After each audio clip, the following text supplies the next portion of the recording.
Drone kamikaze buatan Iran atau disebut Shahid 136 dengan nama Rusianya Geranium 2 atau Geran 2. Mari kita lihat mengapa hal ini dapat menimbulkan ancaman besar. Dengan rudal jelajah Rusia seharga $1 juta, sedangkan rudal Tomahawk Amerika seharga $2 juta. Dibandingkan Shahid 136 dengan harga lebih terjangkau 10 sampai dengan $20.000 tergantung variannya. Sedangkan harga mobil SUV di Indonesia sekitar $40.000.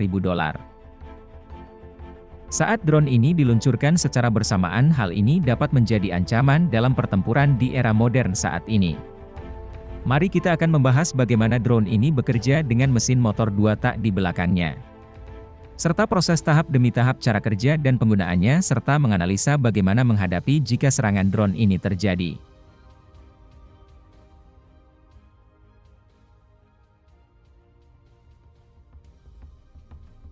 Jangan kemana-mana, tetap tonton channel iTeli Indonesia.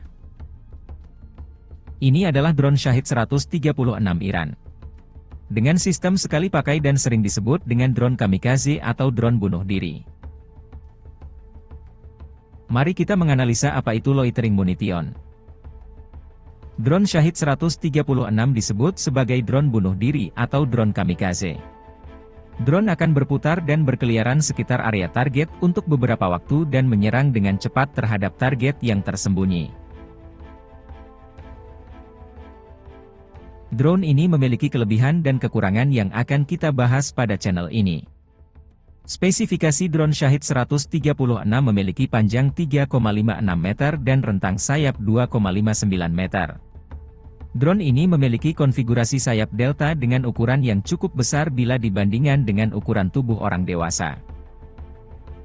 Drone ini cukup besar dan berkeliaran untuk melakukan bunuh diri. Berat keseluruhan drone ini adalah sekitar 220 kg dengan hulu ledak berkisar antara 5 sampai dengan 50 kg tergantung misinya.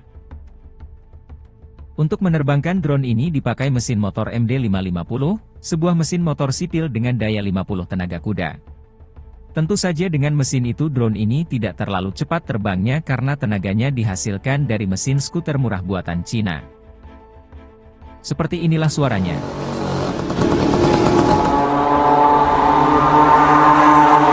Seperti diberitakan, drone ini terdengar seperti pesawat Stuka Jerman pada Perang Dunia Kedua. Pada saat itu Jerman sengaja menciptakan suara bising untuk memberi dampak psikologis kepada musuh. Mereka akan menghasilkan suara bising karena gerakan angin saat menukik. Kita tidak mendengar lagi kebisingan pesawat Stuka Jerman di medan perang modern saat ini, kita hanya akan mendengar mesin 2 tak yang bising di udara saat terbang. Suara ini terjadi dikarenakan sirip yang terletak tepat di samping kiri dan kanan mesin 2 tak, dan inilah disebut elevons yang berfungsi sebagai daya angkat pada drone ini. Dari apa yang kita ketahui, drone Shahid 136 menggunakan modul GLONASS atau pencari anti radiasi yang terletak di bagian tengah badan drone. Bagi Anda yang belum mengetahui apa itu pencari anti radiasi, adalah rudal kendali atau pesawat tak berawak yang dirancang untuk mendeteksi bangunan di sumber pemancar radio musuh untuk menyerang targetnya. Menggabungkan konfigurasi sayap delta dengan mesin 2 tak akan memberikan drone jangkauan 1000 km sementara jangkauan jelajah dilaporkan mencapai 2500 km.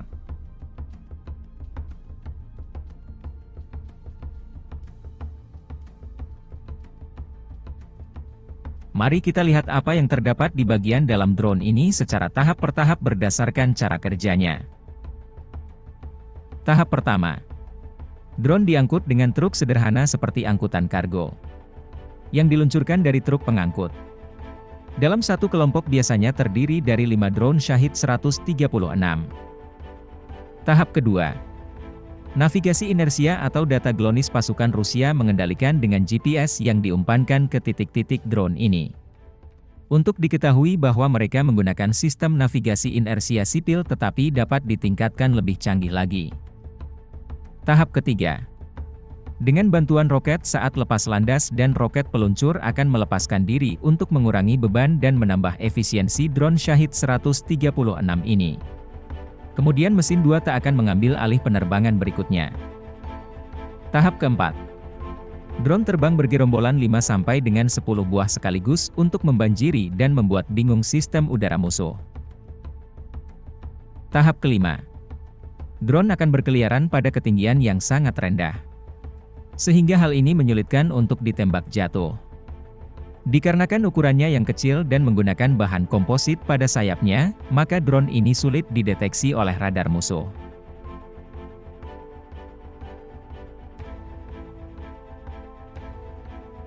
Tahap ke-6. Ketika mencapai target, drone kemudian menabrakkan diri dengan kecepatan penuh ke target sasarannya dan akan meledak. Sekarang mari kita bahas kekurangan drone ini. Premisi terminal drone berasal dari sistem navigasi inersia komersial. Jika ini rusak atau dinonaktifkan, hal ini dapat mengakibatkan drone tidak mencapai targetnya.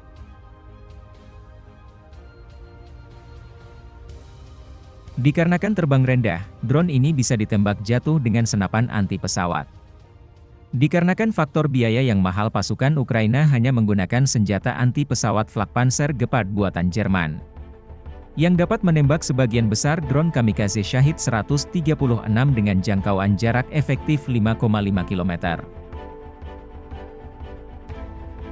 Kedua, pasukan Ukraina menggunakan senapan anti pesawat masa Uni Soviet U-23 dengan biaya lebih murah dapat digunakan untuk menembak drone yang terbang rendah pada jarak 2,5 km yang telah teruji di medan perang ini. Dikarenakan drone ini diluncurkan dalam jumlah banyak Mei 10 buah, terdapat 2 atau 3 yang lolos dari pertahanan udara lawan. Drone yang lolos ini kemudian menabrakkan diri ke sasarannya dan meledak. Dapatkan informasi terbaru dari kami dan tetap dukung channel iTelly Indonesia dengan subscribe, like, komen dan share ya. Terima kasih dan sampai jumpa lagi.